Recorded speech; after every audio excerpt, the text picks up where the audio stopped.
Assalamu alaikum wa rahmatullahi wa barakatuh. My name is Zakaria Ahmed Hassan and you're watching the Youthshow here live at somalicable.tv. This show is here to help, inspire and empower young Somali people to greatness. You can call in with your success stories, we would love to hear. Have you recently passed your GCSEs with flying colours? Have you had any university offers? We would love to hear that here at the Youthshow at somalicable.tv. Likewise, are you going through any problems that you'd like to talk about? Together, me and you and the rest of the Somali nation, we can have solutions to overcome these problems. magacayga waxaa la dhahaa Zakaria Ahmed Hassan Cooke la socda barnaamijka sabti walba 6 UK time. Wassalamu alaikum wa rahmatullahi wa barakatuh. Assalamu alaikum wa rahmatullahi wa barakatuh. My name is Zakaria Ahmed Hassan and you're watching the Youthshow here live at somalicable.tv. This show is here to help, inspire and empower young Somali people to greatness. You can call in with your success stories, we would love to hear. Have you recently passed your GCSEs with flying colours? Have you had any university offers? We would love to hear that here at the Youthshow at somalicable.tv. Likewise, are you going through any problems that you'd like to talk about? Together, me and you and the rest of the Somali nation, we can have solutions to overcome these problems. magacayga waxaa la dhahaa Zakaria Ahmed Hassan Cooke la socda barnaamijka sabti walba 6 UK time. Wassalamu alaikum wa rahmatullahi wa barakatuh. Assalamu alaikum wa rahmatullahi wa barakatuh. kulanti wacan wanaagsan waa barnaamijkeeni dhalinyarada oo saacaduna kala socoteen telefishinka caalamiga ee Somali Cable. barnaamijka caawa waxaan keenay aniga oo ah Zakaria Ahmed Hassan Cooke. caawa marti waxaa noo ah barnaamijkeena Maxamed Maxmuud iyo Maxamed Cabdullaahi. kusoo dhawaada barnaamijka. Assalamu alaikum wa rahmatullah. My name is Mohammed Abdullahi. I'm a science teacher and on the side I run a series of education centers because I'm really passionate about education and especially the state of the Somali youth. That's something really wonderful and that's something that we created the Youth Show for, to inspire the youth and come up with solutions for any problems that they may have. Mohammed Mahmoud, if you'd like to introduce yourself. Yes, my name is Mohammed Mahmoud. I'm an English teacher and I created a Somali platform called Somali Sideways and yeah. Okay. You guys both said which means you're both teachers. So you must have some experience of working with Somali youth. Tell us a bit about the education system here in the UK and how the Somali youth find it. From my background, I'll be honest, the education system in this country is geared towards memorization and not understanding and learning new facts and figures. And I think that holds the Somali youth and the youth in general back because education is about learning new information and being critical in actually implementing that in your learning. Mahmoud, you're also an English teacher. Tell us a bit about your experience with Somali youth. What I do most of the time, it's I don't give the kids ways into memorizing the topic or subject of what I'm teaching. I try to make them feel a bit more creative in their understanding of the subject, whether it be English literature or understanding the English language, because I feel that the kids should be able to learn more about ways into making the subject creative. That's really great.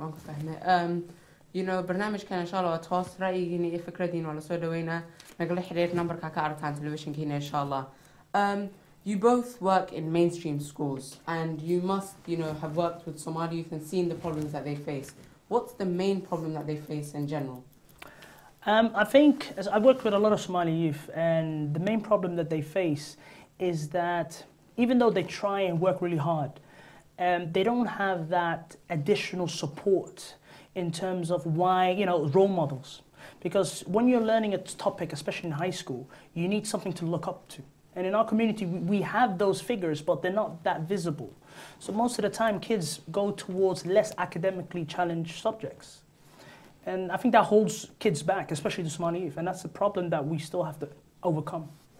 Mahmoud, do you agree completely with what Abdullah said, or if you'd like to add on something? Yeah, I do. I feel additional support is the key when it comes to kids growing up in the schools. But I feel one of the most important things is not being mentioned, which is that the kids are after school they go to tuition, and during that time they go to a madrasa at the same, like either whether it's the same day or whether it's in the next couple of days, and it's like a routine, and the kids are like kind of burnt out in a way. And I feel that I mean, it's great that parents are like pushing their kids to a better, like, you know, life for them in the end. But I feel that the kids should have like breaks and doing stuff like physical activities, football, basketball, or doing stuff that's creative like photography. You know, it's doing things that are like different. So that's what I think. You know what? I would agree with one point that you mentioned, Mahmoud. And I think the Somalis, one thing that we're really good at is focusing on school and duksi, right? So I think in our community, the problem is that we think those are the two most important things in our community for us to thrive. And I'll be honest, I think it's time for us to wake up and realize that's why we are failing. That's why our kids are failing. We have to push our kids towards a mindset where they become open-minded. You know what I'm saying? It's good that for the kids to learn Quran and memorize the Quran. I'm not, you know, there's nothing wrong with that. And it's good for the kids to go to school, but you need to push your kids to actually see the world out there. You know what I mean? Like take them.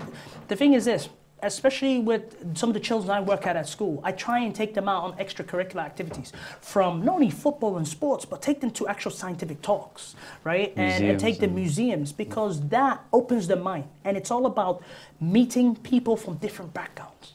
We Somalis like to hang out with each other. And eventually, if everybody is low achieving, you're going to eventually become low achieving child yourself. Absolutely. And that's a problem. Abdullah, that's actually something that you said about if you hang out with too much with Somalis, then you become a Somali. But don't you find it that if you don't hang around with a Somali group in general, then you lose your identity in a sort? Because, you know, madagna Somali, halkana jugna. So do you think you're going to lose your identity maybe in a way if you don't hang around with the Somalis that we hang around with? And do you think that's probably a positive thing that we're doing by hanging around with a lot of Somalis? But I just want to make one point. I didn't actually say that if you hang out with Somalis, you're going to become more Somali. No. If you hang out, if your mindset hangs out with people that are low achieving, you become low achieving. Do you understand? And what we need to do is enlighten ourselves and push ourselves to think, you know, open-minded and forward-thinking outside the box that we live in, which is school and madrasa. And in terms of our culture, I think it's good to hang out with Somalis because, you know, you learn more about yourself. And to move forward, you need to know where you came from. So there's nothing wrong with that. Yeah, that's Mahmoud. You know, if I'll move on to you, do you completely agree with Abdullah here in that sense of hanging around with Somalis, and by not hanging around with Somalis, and you know, if you surround yourself with low achieving people, then eventually you will become someone that's low achieving? I think the fundamental thing that we must accept is that we are all Somali, and that we are, alhamdulillah, you know, we're blessed with the religion, and you know, we have a beautiful culture, and I think we should embrace our Somali nimo fully. But at the same time, I feel as though that you should have a balance between the two. You know, you hang around with Somalis, whether it's like you guys chill out or you guys do some like project together, you guys fundraise. You know, I think it's a win-win. You know, you're basically putting together the Somali nimo, and at the same time you're doing whatever it is that you're interested in. So I think it's important to hang around with Somalis, but I feel like in today's society, Somalis are, how do I say this? They don't have like a sense of ambition. Like if you were to, stereotypically, if you were to see a Somali group like hanging around in the streets at around 11, you think to yourself, okay, what are they doing? Like, are they, you know, getting like, is a Somali Namo coming together? What are they doing? Like exactly. So it's just I think if you hang around with Somalis, it's good. But if you're just wasting your time, then I think it's just generally like human beings. If you hang around with people that are just making you waste your time, then it's no point. I don't know. There's a point I want to address that you just made, and I don't want this conversation to move away from thinking that just hanging out with Somalis, you're going to become someone who's essentially less achieving. No, that's not the problem. The problem, I think personally, is that we could focus so much on the Somali culture, we're forgetting that's not what Somalis are. We're more than just our culture, our language, our history. I'm pretty sure the Somali, our historical background had science and maths and engineering backgrounds, right? We need to actually push those kind of professions to the forefront and focus less on our culture, because I feel that if we focus so much on our culture, we say we're the land of poets, and that's a beautiful name to have, but eventually poets don't build, infrastructure, they don't build roads. You know what I'm saying? Engineers and scientists and mathematicians do. And I think if we focus so much on calling ourselves a people of culture, that holds us back. Abdullah, if you let me interrupt you right there. Yeah. You said that in terms of, let me translate that in Somali, dhaqanka, if we focus too much on it, hada imbalance or kadigno wax muhiim then, eventually we don't do the stuff that we need to do because we don't move away from dhaqanka qur'an. Do you think, though, that the dhaqan of Somali is the only thing that's keeping us Somali in this day and age? Seeing as the fact that, to an extent, we don't live in Somalia, Somali majugna. So, essentially, the only thing that's letting us keep our identity is the dhaqan. Okay, that's a very good question. Let me ask you something, right? You focus on our identity. You focus on our identity of who we are, okay? I am born and bred and raised in this country, right? This country's culture is as much as part of my culture as back home. Now, it doesn't mean that just because I adopt certain ways of thinking from this culture that I'm going to lose my Somali identity. No, I can be both, right? I have two homes instead of one. But the fact is, Somalis have that mentality where we feel that we have that suitcase mentality. Now, and I'm not saying that as a way to push us down, but as a way that we are here to stay.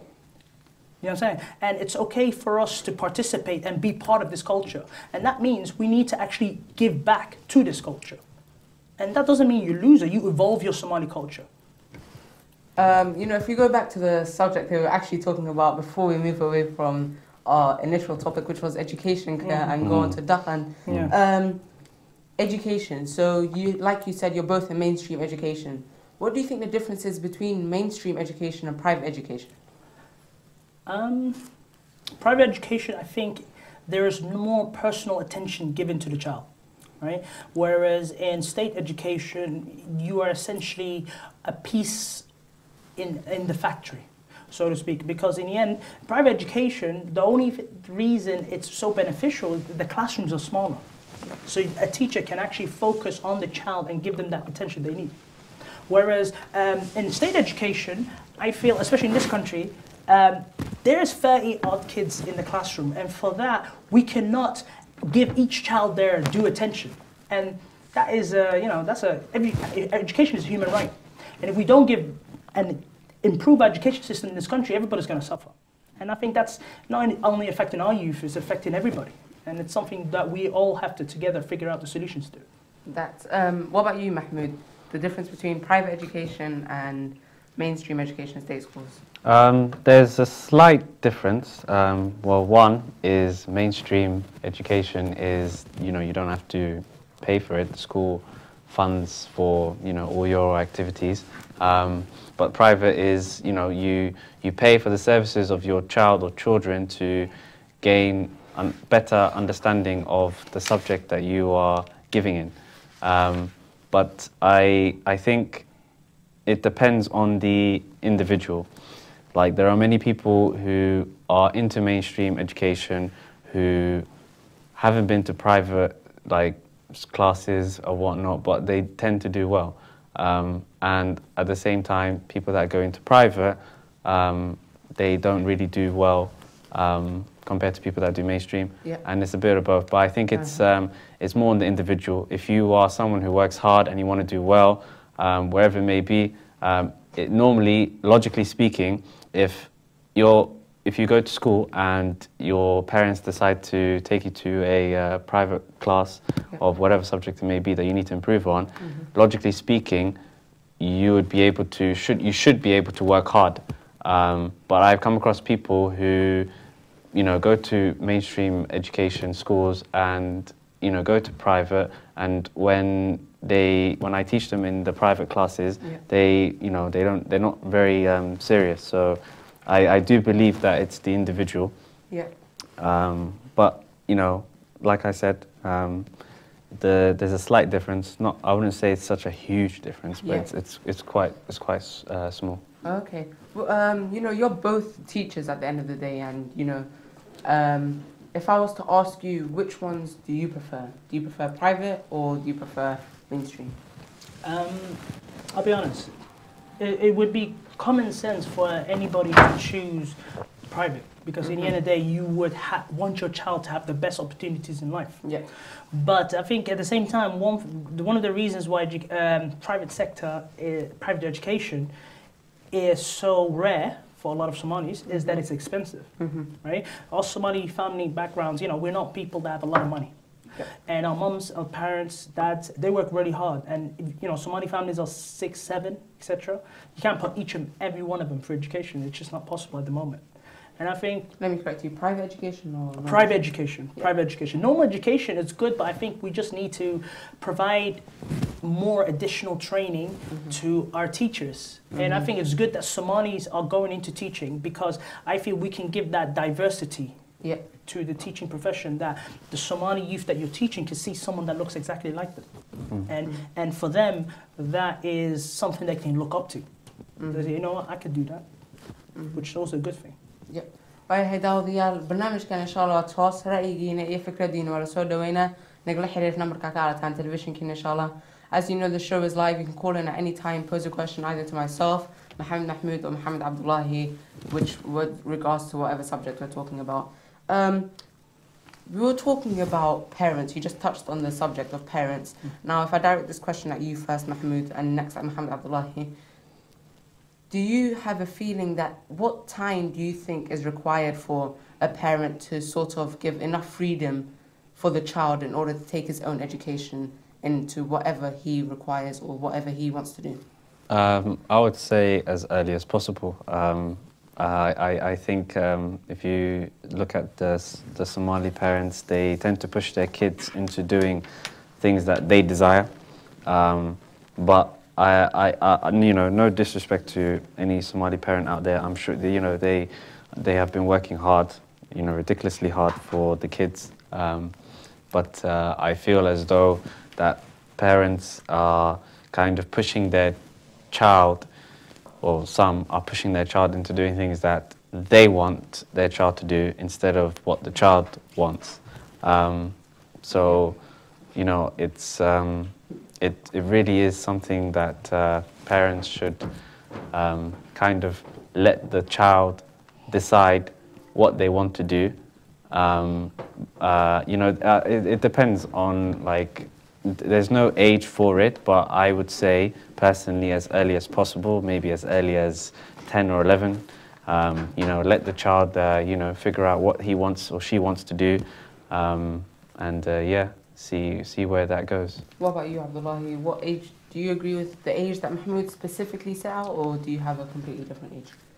I'll be honest, the reason, I think parents, it's important for them to be involved in the education process. And it's the way I mean by education process, it's not to only be, you know, make sure the kids do their homework and essentially they get A stars in school. No, that's not participation. I think you got to give your child the freedom to explore different, you know, different subjects and actually love to follow a passion that they like. And it's the parents' job to help the kids find their passion. That's what I personally believe anyways. And I think every child has their own strengths and weaknesses, and it's parents' job to help the child find those strengths and weaknesses and actually, you know, actually guide them in the direction that they want to go. And I think in our culture right now, parents play a role in the sense that they feel that if they take them to tuition centers and make sure the kids do their homework, that's it, their job is done. Or some parents are right next to the kid actually doing their homework and you know, actually participating in each facet of their educational life. But I think it has to be more than that. It has to be, we need to get more involved in the schools. right? Our parents have to become governors and have to be actual active participation. I just ask you on that question, what age do you think it's required? From the day they're born. So you think that it's... From the day they're born, because in the end of the day, I come from a background of science, right? So I did science up to the highest standard in the educational process as possible. And science has proven that the earlier you educate a child, the more intellectual they get throughout their lifestyle. I don't think you understood my question. The question was, you know, what age do you think it's time to take a step back and let the child have his own freedom as to what he wants to do in the future or whatever he wants to drop at a certain subject? There is no age that a parent does not get involved in a child, step back. Okay, that's the answer. Yeah. You stay in the process from the day the child is born till the age you feel the child wants to be by themselves, but you get involved. Because that's the problem. See, the basis of your question is that you feel that eventually a parent has to step back. Why? Yeah. We don't have to step back. You just, you know, parents are a safety net. Yeah. We provide that net behind them just in case they fall. Yeah. Not essentially step back altogether, meaning not let go of their child completely, but let the child choose essentially what he wants to do. You can't, you know, in my personal opinion, if I give my personal opinion over here, you can't let a child, you know, you can't tell a 17 or 18-year-old, you know, study that for university, study this, you know, don't do that subject, do this subject. What age do you think, maybe it starts at high school, maybe it starts in sixth form, whatever age it starts, but what age is the required age, or what age would you recommend Somali parents to give their child a little bit more freedom with regards to their education? I would say the process that, I know what your question is, but my answer stays the same. Yeah. The parents stay involved in their child's educational life. They can step back and let their child figure out what they want. That's fine, but you have to give them the tools to figure out what they want.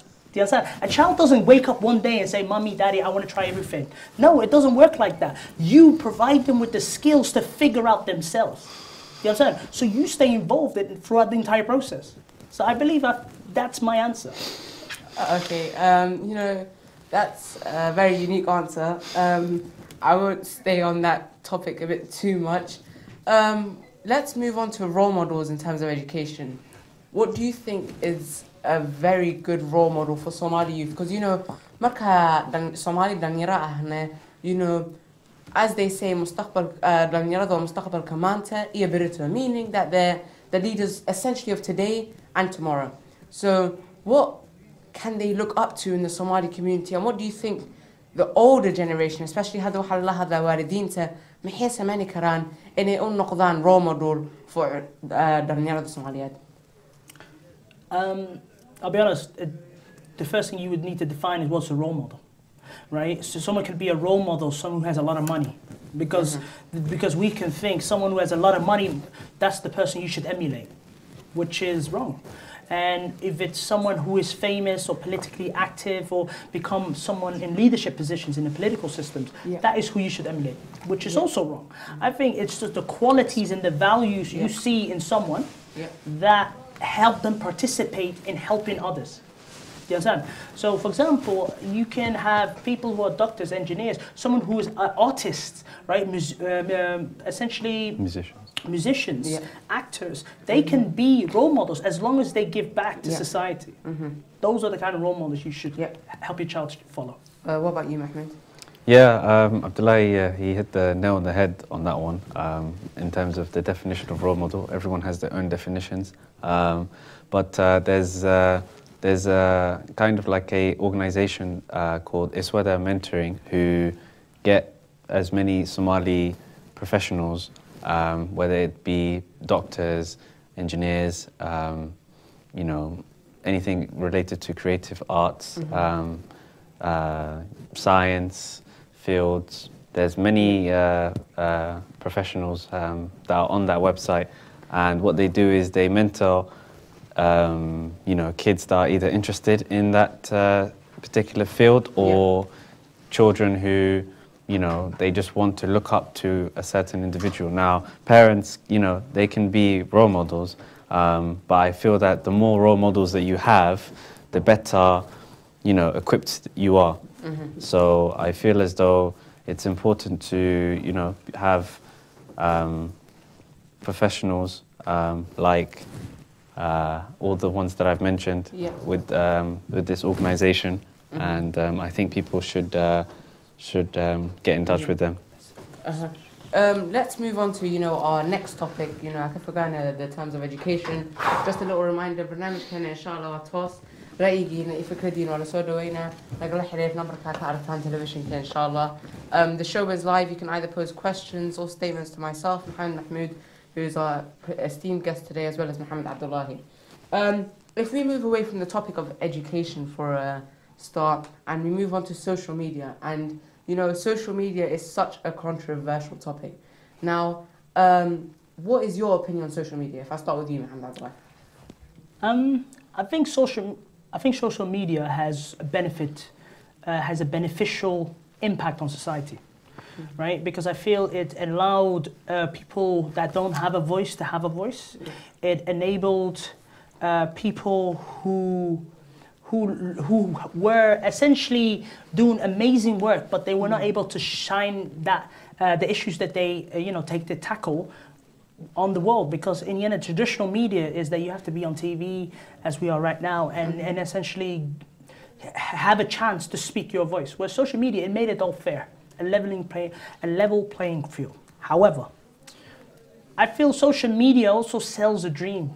Right? It's a dream whereby it sells a fantasy. I'll give you an example. What I mean by fantasy is that we share our life stories on Instagram, on Snapchat, on Facebook of this amazing life that we're living in the West, and you know, maybe we are. But then remember, Facebook, Instagram, and Snapchat are global, and the point is, some person back home in Somalia is going to see you chilling with your friends in a coffee shop, you know, cracking jokes and whatever, and doing silly pranks on each other, which might be funny, but then they're going to say, you know what, I want that. And at the end of the day, they're going to go and leave their own country, go through literally the Sahara Desert, and then go through hardship just to live that dream. And then they realize, you know what, it was all fantasy. That's the dangers of social media, and we need to stop that. Your views on social media, if I come to you, Mahmoud. Social media, in my opinion, it's a very interesting concept. Social media has done so much in today's society ever since all these social media outlets have come about. For example, without social media, the Egyptian revolution wouldn't have taken place in the early stages.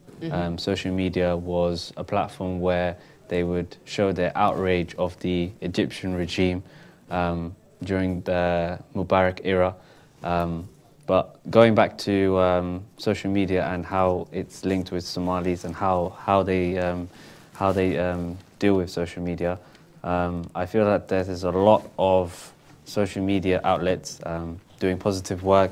There are so many people who are doing, you know, great work, whether it's photography, whether it's, you know, music, whether it's poetry, and they show their talents online.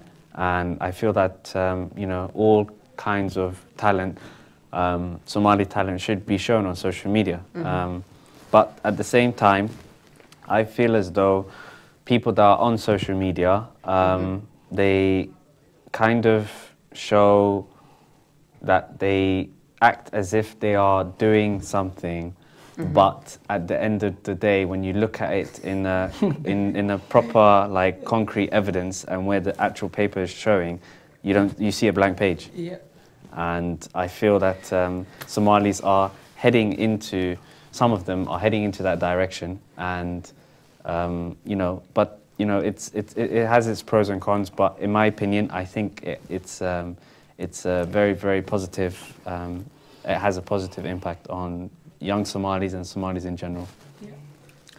Mahmoud, you made a very good point there, and I think I want to raise this up because I think you're being, you know, with all due respect, you're being too nice in terms of your criticism of social media. Because I think people go on social media and they share this fantasy, but it's hollow, right? Because you are sharing this amazing life and amazing stuff that you have or do, but you are not participating. People that are on social media, the ones that are genuine, you know the difference between the ones that are fake. Now, I'm not saying everybody is out there is fake, but the point is, they're so hollow. Because in the end of the day, you just mentioned the benefits of social media, you know, in terms of, you know, political upheaval in certain countries in the world, and actually, you know, changing the state of the people that didn't have a voice. I agree with that.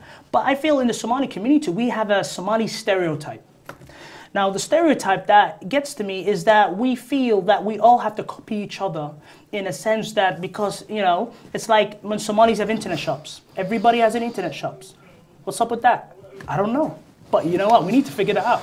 Like, I'm being sarcastic, but that's the truth. And social media is the same. You know, we have the copycat of every, you know, Bum, John, and Jerry. You know, that's a phrase right there. But the point I'm trying to make is, I think it's time for us to use social media in a very positive way. And I think we haven't got there yet. Yep. If I stop you right there, Mohammed Abdullah, what do you consider using social media as a positive way? Now, that's a good question. Because I can criticize other people, which I'm not, but I can also give my views. And I think social media has to be used in a way to highlight the actual role models that are helping people, right? Like, for example, recently I heard of a certain activist in Somali, which is called Habib Mental Foundation. I only learned from it from social media. Now, things like that is, I think that needs to be shared because there are people really out there trying to make a difference. And there have to be people there to help these hard-working individuals shine a light on them so other people can help them, donate to them, and support them in any way they can. And I think it's time that we have to do that. Speaking about, you know, social media, on the topic of social media, we have someone that has a social media page with us right now. You know, tell us a bit more about your social media page. I won't give out the name, I'll let you introduce it. Yeah, the project is called Somali Sideways. The project, it started 2 years ago. And the whole essence of the project was to take photos of Somalis in London at the time to stand sideways with no story. Okay. That's the funny thing. People think that the story was started as you know, it was in the beginning, but it wasn't. It was later on, and at some point, people started to see a lot of like, you know, like people that were interested in photography. Gave me the idea of why don't people share deep conversations about insightful stories about themselves or things that they don't share to people, and that came about, and you know, people from all across the world started sending me their photos and stories. You know, I went to Minnesota to take photos of Somalis there, you know, and you know, my intention is to, you know, to share the positive, you know, mindset of Somalis, because a lot of the Somalis that are on the page have very interesting and very amazing stories, and you know, I feel very privileged that they're showing all of these stories to me, because you know, this is something that I cannot take for granted. Mahmoud, if we stay on the topic for a little bit about Somali Sideways, just a quick question out there. What made you come up with the idea of taking it sideways? Yeah, I used to see a lot of photos of, like, you know, the people taking photos of their face and their like body and whatnot, and I thought, let me think of something that's quite unique and not really out there.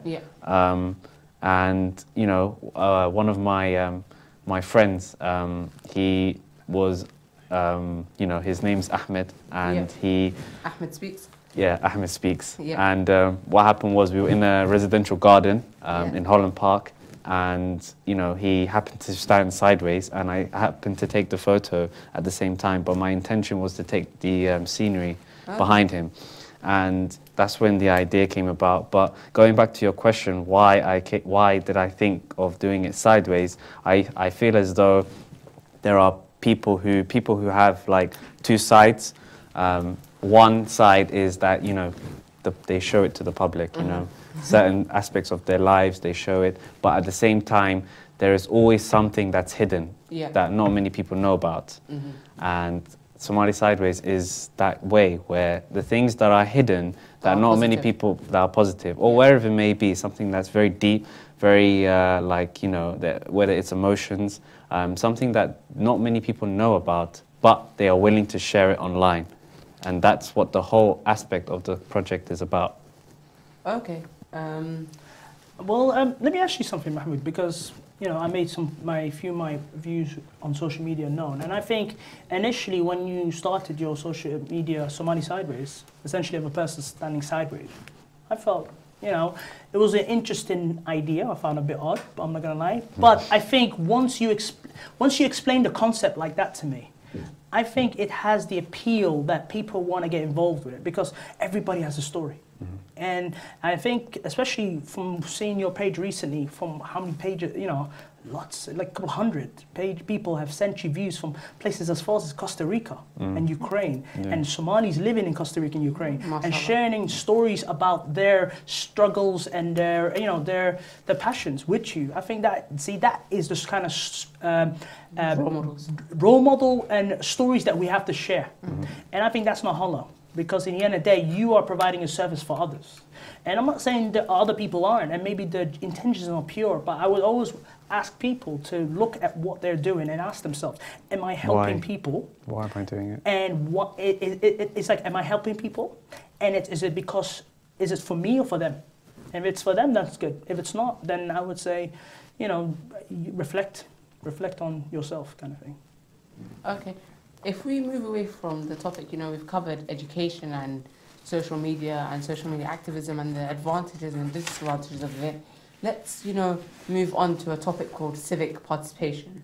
You know, Muhammad Abdullah, if you'd like to introduce the topic civic participation, you know, exactly what it means. I would introduce the topic civic participation essentially as getting involved in the political process in this country, because in the next couple of months, there's going to be London elections, and then in the next couple of months after that, there's going to be EU referendum. That means essentially if United Kingdom is going to stay in Europe or not. Now, these are things that are going to affect our community. We're not talking about it at all, right? Because the thing is this: whoever wins or loses, I think it's important for us to be involved in this process, and because that is going to affect our children and our children's children. And we're not talking about it enough, and the elections are literally a couple of months away. Yeah. What's your opinion, Mahmoud, on civic participation as a whole and the contribution that the Somali community living inside the UK, so wadankan aan kasoo waramayo oo Ingiriiska, what is their approach on civic participation, and essentially do you agree with it, or do you think that there's some aspects of it missing? Yeah, throughout you know, throughout time, many people have participated in their civic duties, whether it is non-violence. You know, the most notable person is Mahatma Gandhi, who was, you know, following the idea of non-violence, and non-violence was the way of, you know, people getting their rights across to the government at the time. You know, there are people who use violence as a way of, you know, getting their voices heard by the, you know, institute or government at the time. So I feel that civic participation is important, but at the same time, how you're going to do that is one thing that everyone should know about. And I feel that Somalis, some don't know the way into doing that. And in today's society, for example, you know, Somalis are not, you know, into the political process as they should be, because they will be able to, you know, have their voices across to the respected local MPs or, you know, people that are in their local borough. And, you know, it's important that even Somalis to be actually taking part in the process, i.e.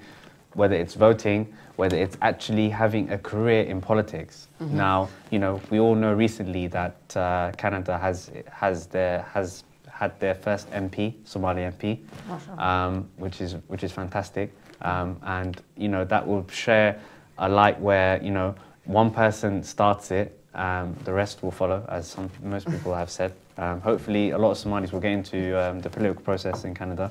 But going back to the UK, there are no Somali MPs. There are a lot of councillors, but you know, it's shocking that there hasn't been one MP, and I don't understand how that is. Are the Somalis disengaged with the political process of this country? Do they not see it as important?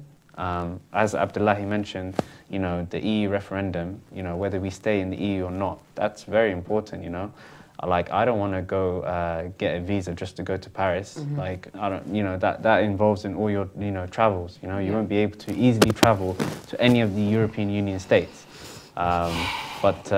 You know, I feel as though Somalis should be more engaged in the political process of this country, because they are here, they are living here, and I just, you know, I think it's one of these things where, you know, if you're not going to be part of the political process, then who's going to do it for you? And you know, one thing that we need to remember is that EU referendum and all these votes essentially will impact dhalinyarada Soomaaliyeed oo halkan joogaan. So it has a, you know, a great impact on their travels, on their holidays, and so on and so on. So, you know, it's time that as Somalis, you know, we make a stand in the country that we're living in. And I think, Abdullah, you had an opinion on that. Yeah, that's a very good point. And the point that you made, Mahmoud, is you said it's good for us to participate in this country in terms of voting. But there's two top points I want to make. We need to understand more about how we participate in this country. Civic participation, it's not only going out there and voting for whoever you want to vote, right? I feel it's important for us to understand how the political systems are, the manifestos of the parties, actually understand how that is going to benefit me or not benefit me, and actually our Somalis have to have a process or platform in place that we can essentially engage in the political process in a very meaningful way that we can influence it, right? Now, mashallah, the Somali population in this country ranges somewhere from 100,000 to 500,000, you know? And that is a very big number. We have a voice out there, and these political parties want our voices. We need to actually participate and influence in this political process. Now, the point that I have an issue with is that our youth are not getting as involved in the political process in this country. The reason is this. That's my personal opinion, but I think, as I explain, you'll realize I'm probably right. And the point is that our parents came from a war-torn country, and you know, they had the mindset that eventually when peace comes, we're going to go back. But we didn't. And they had kids here, and a second generation, third generation. I think it's important for our generation to realize we've got two homes instead of one, and actually start and plant our roots here. That's why we don't have an MP yet, right? We've been here longer, since the 1900s, since, you know, in Cardiff, the Siemens. That's how long we've been here, and we still don't have an MP. That's a problem, because Canada, you know, Somalis are only recent now, since 1980s, and they already have an MP. I think that's something we need to address quickly. Okay, you know, if we call it a wrap there, inshallah, thank you very much. You know, martida barnaamijka oo waqtigooda qaaliga isiiya inshallah. Mohammed Mahmoud, thank you very much for coming, inshallah. Thank you, Zakaria. And Mohammed Abdullah, thank you very much for coming. Definitely. So last week, inshallah, I'm going to leave you guys with a short clip here at it's something, you know, that we can take a lesson all in, because one reason why you know, is because we are being split into so many different groups. So inshallah, hadan video for some of the so the young clip guys.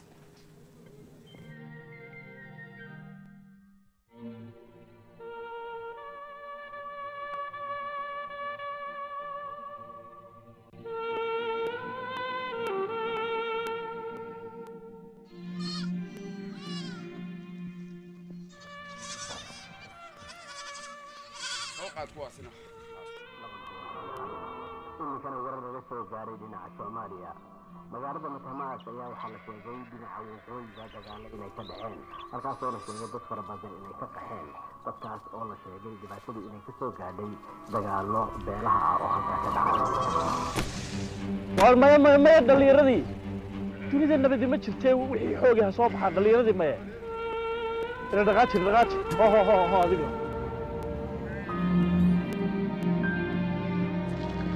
أو أقل كده محاك العين الأو دينك حقوك كيف يطلعوا يسناووا سمنو قحية أوب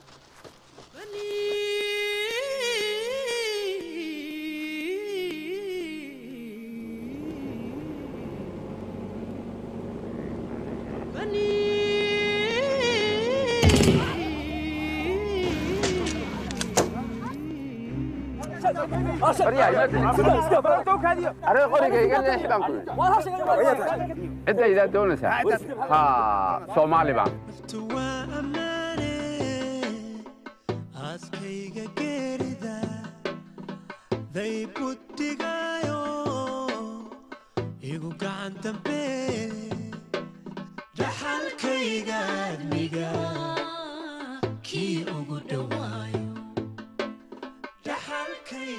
قبيل لايدا ولا جيس أي حمانتيس أنت ما أنتم قارئ